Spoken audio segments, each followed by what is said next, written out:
மியான்மரை பொறுத்தவரையில் உங்களுக்கு தெரியும், அங்கு இருக்கின்ற அரசாங்கமாக இருக்கலாம், அரசாங்க சார்பு குழுக்களாக இருக்கலாம், அல்லது சில இயக்கங்களாக இருக்கலாம், அங்குள்ள முஸ்லிம்களை தாக்குகின்ற, கஷ்டப்படுத்துகின்ற, அநியாயம் செய்கின்ற, துரத்துகின்ற ஒரு 10 லட்சத்துக்கு மேற்பட்டவர்கள் பங்களாதேஷுக்கு அகதிகளாக சென்று பல கஷ்டங்களை அனுபவித்த நிலை இருக்கிறது. எனவே தங்களுடைய உயிரை காப்பாற்றிக் கொள்வதற்காகத்தான் அவர்கள் எங்கோ சென்றவர்கள் இலங்கையிலே வந்து கரையொதுங்கி இருக்கிறார்கள்.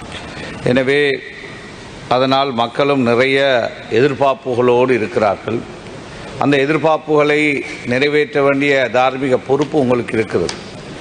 75 வருடமாக இருந்த அரசாங்கங்கள் தவறு செய்தது, அவர்களுடைய தவறை சுட்டிக்காட்டி இன்னும் பல விஷயங்களை சொல்லித்தான் நீங்கள் மக்களுடைய விருப்பத்துக்குள்ளானவர்களாக இவ்வளவு பெரும் ஆதரவோடு இந்த சபைக்கு வந்திருக்கிறீர்கள். எனவே ஏனையவர்களைப் போல நீங்களும் காலத்தை கழித்துவிட்டு சென்றுவிடக்கூடாது என்பதிலே மக்கள் மிக அவதானிப்போடு இருக்கிறார்கள் என்பதை அண்மை காலமாக நாங்களும் அறிந்து கொள்கின்றோம். எனவே அத்தியாவசிய பொருட்களை பொறுத்தவரையிலே ஒரு மனிதனுக்கு தேவையான அத்தியாவசிய பொருட்கள் பெறுவதிலே அல்லது விலை விஷயங்களிலே இன்னும் ஒரு சாதகமான ஒரு சூழலை இந்த நாட்டிலே நாங்கள் காணவில்லை. எனவே அரசாங்கம் என்னதான் சொன்னாலும் மனிதனுடைய வயிற்றோடு சம்பந்தப்பட்ட அன்றாட தேவைக்கான அத்தியாவசிய பொருட்கள் ஒரு 10-15 பொருட்கள் அதை நியாய விலையிலே எல்லோருக்கும் கிடைக்கக்கூடிய முறையிலே செய்ய வேண்டிய பொறுப்பு அரசாங்கத்துக்கு இருக்கிறது. அதிலே நீங்கள் தவறு விடுவீர்களாக இருந்தால் மக்கள் பாதைக்கு வருவதை உங்களால் தடுக்க முடியாமல் போய்விடும். எனவே அரிசி விஷயத்தில் கூட இன்னும் மக்களுக்கு சரியான ஒரு முறையிலே குறைந்த விலையிலே அல்லது சாதாரண விலையிலே அந்த அரிசியை பெற முடியாத துர்ப்பாக்கிய நிலை வந்திருக்கிறது. அதேபோல் உப்பு விஷயம், அதை கூட ஒரு சில வாரங்களிலே உங்களால் தீர்த்து வைக்க முடியும். ஆனால் ஏன் அதை இன்னும் காலதாமதப்படுத்தி சென்றீர்களோ என்று எங்களுக்கு தெரியவில்லை. ஏன் உன் நாட்டிலே பெரிய அளவு உப்பு உற்பத்தியாளர்கள் கிடையாது. இவ்வாறான பிரச்சனை வருகின்ற பொழுது நீங்கள் இறக்குமதி செய்தாவது மக்களுக்கு பெற்றுக் கொடுத்திருக்கலாம். ஆனால் இன்னும் ஒரு தட்டுப்பாடான நிலையும் அதிக விலைக்கு மக்கள் வாங்க வேண்டிய ஒரு துர்ப்பாக்கிய நிலை வந்திருக்கிறது. இதே போல ஏனைய அத்தியாவசிய பொருட்கள் விஷயத்திலும் நீங்கள் கவனம் செலுத்துங்கள் என்று உங்களிடத்திலே நாங்கள் வேண்டுகோள் விடுக்கின்றோம். அதே போல எங்களுடைய மன்னார் தலைமன்னாரிலிருந்து எங்களுடைய பங்கு தந்தை டெனி கரிஸ்டஸ் அவர்கள் எங்களுக்கு ஒரு கடிதத்தை அனுப்பியிருக்கிறார். அதை பிரதமருக்கு முகவரியிட்டு அனுப்பிய அந்த கடிதம், அதாவது மன்னாரிலே 18,900 ஹெக்டேர் நிலப்பரப்பு வைல்ட் லைஃபுக்கு கீழே கெசட் பண்ணியிருக்கிறார்கள். அதனால் அந்த பல கிராமங்கள் அவ்வாறு வைல்ட் லைஃபுக்குள்ளே கெசட் பண்ணப்பட்டிருக்கிறது. வாழ்ந்து வருகின்ற நூற்றாண்டு காலமாக வாழ்ந்து வருகின்ற கிராமங்கள், சர்ச் போன்றவை அங்கே இருக்கிறது. அதே போல் மன்னார் ஐலண்ட் என்பது ஒரு முக்கியத்துவம் கேந்திரம் வாய்ந்த இன்டர்நேஷனல் ஐலண்ட், இலங்கையில் இருக்கின்ற ஒரு பெரிய இன்டர்நேஷனல் ஐலண்ட். எனவே அதிலே 18,000க்கு மேற்பட்ட ஹெக்டேர்களை கெசட் பண்ணுகின்ற பொழுது அங்கு சுற்றுலாத்துறையோ அல்லது ஏனைய வர்த்தகத்துறையோ அல்லது வேறு துறைகளையோ மேம்படுத்தி அந்த பிரதேசத்தை கட்டியெழுப்பது முடியாத ஒரு துர்ப்பாக்கிய நிலையாக இருக்கிறது. எனவே பிரதமர் அவர்கள் அந்த கடிதத்துக்கு கவனம் செலுத்துமாறு நான் வேண்டுகோள் விடுக்கின்றேன்.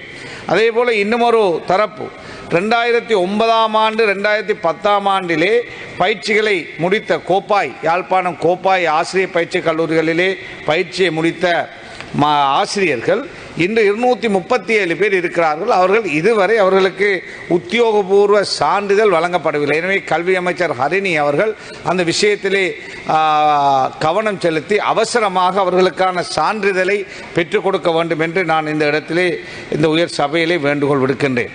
அதேபோல் இன்னொரு தரப்பு தென்கிழக்கு பல்கலைக்கழக நூலக உதவியாளர்கள், அதாவது இலங்கையிலே 400க்கு மேற்பட்ட நூலக உதவியாளர்கள் இருக்கிறார்கள்.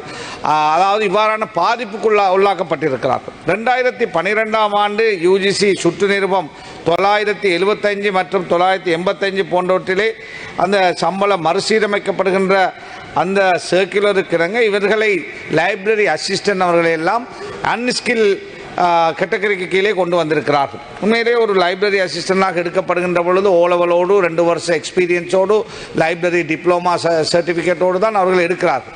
அவ்வாறு எடுத்துவிட்டு அவர்களே அன்ஸ்கில் லைப்ரரி கேட்டகரி கீழே கொண்டு வந்து அவர்களுடைய சம்பளத்தை குறைத்து அவர்கள் அவமானப்படுத்தப்படுவதாக கஷ்டப்படுவதாக அவர்கள் பிரதமருக்கு எழுத்து மூலமான கடிதத்தை எழுதியிருக்கிறார்கள். இந்த நாட்டில் இருக்கின்ற எல்லா பல்கலைக்கழகங்களிலும் இவ்வாறான பிரச்சனை இருக்கிறது. இதிலே 400க்கும் மேற்பட்டவர்கள் பாதிக்கப்பட்டிருக்கிறார்கள். 2012க்கு முதல் உள்ளவர்களுக்கு ஒரு நிலையும் 2012க்கு பிறகு நியமனம் பெற்றவர்களுக்கு இவ்வாறான பிரச்சனையும் இருக்கிறது. எனவே இந்த பிரச்சனையும் தீர்த்து வைக்குமாறு பிரதமரிடத்திலே கல்வி அமைச்சர் என்ற வகையிலே அவரிடத்திலே வேண்டுகோள் விடுக்கிறார்கள். அதையும் இந்த சபையிலே நான் ஹன்சாட்டிலே சேர்த்துக் கொள்ளுமாறு வேண்டுகோள் விடுக்கின்றேன். அதே போல மன்னார் மாவட்டத்திலே அண்மையிலே நடந்த வெள்ளம், மன்னாரிலே அந்த வெள்ளத்திலே ஒரு பெரிய பாதிப்பு மன்னாரிலே ஏற்பட்டது. அதிலும் மன்னார் தீவு அதிகமாக பாதிக்கப்பட்டது. அந்த தீவிலே பாதிக்கப்பட்ட பகுதிகளிலே வெட்டப்பட்ட பாதைகள் இன்னும் மூடப்படவில்லை. அந்த கல்வெட்டுகள் சரியாக போடப்படவில்லை. அது மாத்திரமல்லாமல் நாங்கள் முன்னைய காலங்களிலே 1.5 பில்லியன் ருப்பீஸ், அதாவது EU ஃபண்ட்ஸ், அதாவது ஐரோப்பிய ஒன்றியத்துடைய கிராண்ட் பெற்று மன்னாரிலே ஒரு ட்ரைனேஜ் சிஸ்டத்தை நாங்கள் முன்னெடுத்தோம். அது அந்த பணம் முடிந்த இடத்தோடு நிற்கிறது. எனவே அதை மீள முன்னெடுக்க வேண்டிய பொறுப்பு அரசாங்கத்துக்கு இருக்கிறது. அதை செய்கின்ற பொழுது எதிர்காலத்திலே இந்த ட்ரைனேஜ் சிஸ்டம் வருகின்ற பொழுது இவ்வாறான வெள்ளத்திலிருந்து மக்களையும் பிரதேசத்தையும் பாதுகாக்கலாம். ஏற்கனவே இந்த வெள்ளத்தால் பெரிய அளவு பாதிப்பு ஏற்பட்டு இருக்கிறது. அதே போல் இந்த பாதிக்கப்பட்ட விவசாயிகளுக்கு நஷ்டஈடு தருவதாக சொல்லப்படுகிறது. ஆனால் இதுவரை அவர்களுக்கு கிடைக்கவில்லை. ஏனென்றால் அவர்கள் விவசாயத்தை மீள தொடங்க வேண்டிய நிலையிலே இருக்கிறார்கள். எனவே அதிலே அரசாங்கம் கவனம் செலுத்த வேண்டும் என்று நாங்கள் வேண்டுகோள் விடுக்கின்றோம். அதே போலதான் எங்களுடைய வவுனியா குப்பை கூலங்களை கொண்டு போய் போடுகிறார்கள். சாலம்பி குளம் என்ற ஒரு பெரிய கிராமமும் அங்கே ஒரு பல்லாயிரக்கணக்கான மாணவர்கள் படிக்கின்ற யூனிவர்சிட்டியும் இருக்கிறது. அதிலே ஒரு 500 மீட்டர் தூரம் கூட யூனிவர்சிட்டியில் இல்லை. ஊரிலிருந்து ஒரு 50 மீட்டர் தூரம் கூட இல்லை. எனவே மனித உடல்கள், இன்னொரு மிக மோசமான குப்பைகளை எல்லாம், குப்பைகள் என்ற போர்வையிலே எல்லாம் அழிவுகளை, வைத்தியசாலையில் உள்ள வெட்டப்படுகின்ற கொத்தப்படுகின்ற எல்லா உடல் அங்கங்கள் எல்லாம் வெட்டப்படுகின்றவை எல்லாம் கொட்டப்படுது. இதனால் அந்த மக்கள் மிக சொல்லொண்ணாத துயரத்துக்கு உள்ளாகி இருக்கிறார்கள். எனக்கு அருகிலே இருக்கின்ற கௌரவ முத்து முகமது அவர்களும் அந்த ஊரை சேர்ந்தவர். எனவே அந்த மக்களிடத்திலே கடந்த காலங்களிலே 4 வருஷங்களாக நாங்கள் இந்த கோட்டாபே அரசாங்கம் எங்களை பழி வாங்குகின்ற ஒரு அரசாங்கமாக, நாங்கள் சொல்லுகின்ற எதையும் செய்யாத ஒரு அரசாங்கமாக இருந்தார்கள். எனவே உங்களிடத்திலே நாங்கள் வேண்டுகோள் விடுக்கின்றோம். அந்த மக்கள் பாதைக்கு வந்து அந்த ஆர்ப்பாட்டத்தை செய்ததை நிறுத்த முயற்சி செய்த பொழுது நாங்கள் தான் சொன்னோம், இல்லை, இந்த அரசாங்கம் புதிதாக வந்திருக்கிறார்கள், நாங்கள் அவர்களோடு பேசி நாங்கள் இதுக்கு ஒரு முடிவு காண்போம் என்று. எனவே உங்களிடத்திலே ஒரு ஆல்டர்னேட்டிவ் பிளேஸுக்கு இதை கொண்டு போவதற்கான ஏற்பாட்டை அதுக்கு பொறுப்பான மாகாண சபை, உள்ளூராட்சி அமைச்சு அந்த விஷயத்திலே கவனம் செலுத்த வேண்டும் என்று இந்த உயர் சபையிலே நான் வேண்டுகோள் விடுக்கின்றேன். அதே போலதான் இன்னும் ஒரு முக்கிய பிரச்சனையாக இருக்கின்ற ஒரு பிரச்சனை மியன்மாரிலிருந்து வந்த அகதிகள். மியன்மாரிலிருந்து வந்த அகதிகளை முல்லைத்தீவு மக்கள், மீனவ சமூகம் அவர்கள் அதை பாதுகாத்து நேவியிடத்தில் ஒப்படைத்தார். அவர்கள் திருவோணமலையிலே சில நாட்களாக தங்க வைக்கப்பட்டார்கள். நான் அங்கு சென்ற பொழுது அந்த அகதிகளை பார்ப்பதற்காக சென்றேன். அங்கு கொஞ்சம் நேரம் அந்த உள்ளே போய் அவர்களோடு கலந்துரையாட சென்ற பொழுது அங்கிருக்கின்ற போலீசார் ஓடி வந்து எல்லாரும் வெளியேறுங்கள் ஒளியேறுங்கள் என்று சத்தம் போட்டுக்கொண்டு வந்தார். பிறகு என்னவென்று கேட்கின்ற பொழுது போலீசார் சொல்கிறார்கள், எங்களுக்கு தொலைபேசிக்கு மேல் தொலைபேசி, எங்களை அதாவது உங்களை பார்க்க விட வேண்டாம், வெளியேறுங்கள். நான் இந்த நாட்டிலே முன்னால் ஒரு அமைச்சராக, மீள்குடியேற்ற அமைச்சராக இருந்தவன். 3 லட்சம் மக்கள் அகதிகளாக வந்த பொழுது அவர்களை 3 நேரமும் சாப்பாடு பல மாதங்கள் பரிபாலனம் செய்த ஒருவர். எனவே ஒரு மக்களால் தெரிவு செய்யப்பட்ட ஒரு மூத்த பாராளுமன்ற உறுப்பினராக இருக்கின்ற எனக்கு அவ்வாறு போய் அந்த பிரதேச செயலாளருடைய அனுமதியோடு தான் நான் உள்ளே சென்றேன். எனவே அவ்வாறு இருக்கின்ற பொழுது யாரோ தொலைபேசியிலே அந்த போலீசாரை கரைச்சல் பண்ணி எங்களை வெளியேறுமாறு சொன்னார்கள். அவர்களுக்கு படுப்பதற்கு கூட பாய் கொடுத்திருக்கவில்லை, தலையணை கூட கொடுக்கப்பட்டிருக்கவில்லை. பிறகு நாங்கள் அந்த ஏற்பாட்டை செய்தபோது அதை கூட பாதையிலே போட்டுவிட்டு செல்லுங்கள் என்று சொன்னார்கள். அதை நாங்கள் போட்ட பிறகுதான் அதை கொண்டு போய் கொடுத்தார்கள். பரவாயில்லை. ஆனால் அரசாங்கத்தை பொறுத்தவரையிலே ஜனாதிபதி அனுரகுமார் திசாநாயக்க ஜனாதிபதி அவர்கள் எங்களோடு 2 தசாப்தங்களாக இந்த பாராளுமன்றத்தில் இருந்தவர். அவரிடத்திலே நல்ல பண்புகளை நாங்கள் கண்டோம். அவருடைய பேச்சையும் உங்களுடைய அரசாங்கத்தையும் நம்பித்தான் இந்த நாட்டு தமிழ் மக்கள், முஸ்லிம் மக்கள், சிங்கள மக்கள் எல்லோரும் ஒருதலை பட்சமாக இந்த தேர்தலிலே உங்களுக்கு வாக்குகளை தந்திருக்கிறார்கள். எனவே இவ்வாறான ஒரு அகதிகள் வருகின்ற பொழுது அந்த அகதிகளை அண்மையிலே நாங்கள் கேள்விப்படுவோம் திருப்பி அனுப்ப போறாங்க அதே நாட்டுக்கு. இந்த நாட்டிலே சட்டம், அதாவது நாங்கள் உலக சட்டங்களுக்கு கட்டுப்பட்டிருக்கிறோம். UNHCR UNHCR அதாவது இவ்வாறான அகதிகள் வருகின்ற பொழுது அவர்களிடத்தில் சர்வதேச அகதிகளை பாரம் கொடுக்க வேண்டிய பொறுப்பு இருக்கிறது.